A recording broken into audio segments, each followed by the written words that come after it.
มาพี่น้องวันนี้สิพาพี่พาน้องมากินมักสานนี่นะพี่น้องเอ้ย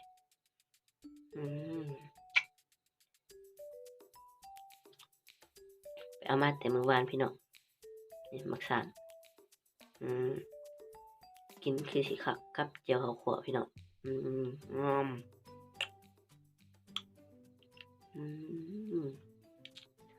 คักอีหลีพี่น้องเอ้ยกินมักสานกับเจียวข้าวคั่วนี่นะพี่น้อง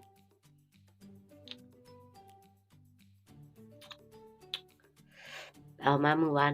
บ่ทันถ่ายมื้อนี้จึงถ่ายพี่น้องเอ้ย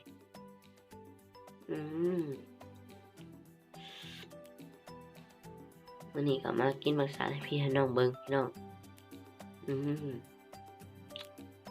นี่คุยคำใหญ่ๆให้พี่น้องเบิ่ง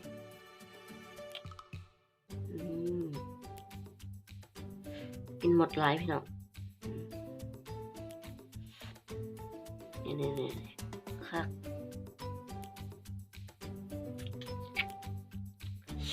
ได้กินมักสานคักอีหลีพี่น้อง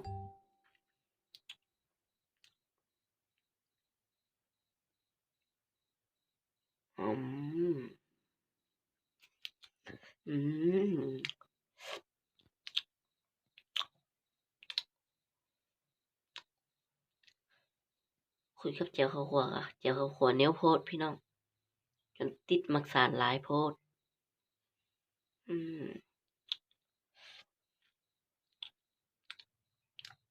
นี่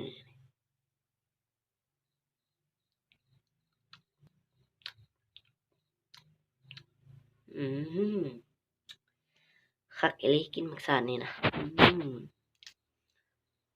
เดี๋ยวนี้มันก็ใกล้สิหมดแล้วมักสานน่ะเอาก็เลยได้ไปเอามานี่บรรยากาศทางหลังพี่น้องบรรยากาศยามแลงกินมักสานยามแลง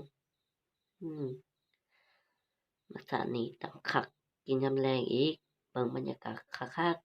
ๆโอ้ว่าภาพสิดีบ่ดีเนาะมื้อนี้บ่มีตากล้องบ่ทัน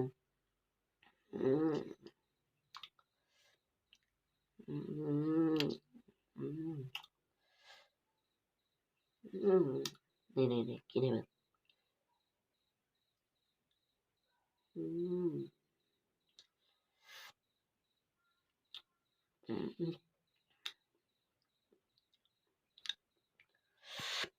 อ้ายพี่น้องคักอีหลีกินมักสานแซ่บก็แซ่บกับข้าวคั่วนี่คักอีหลีพี่น้อง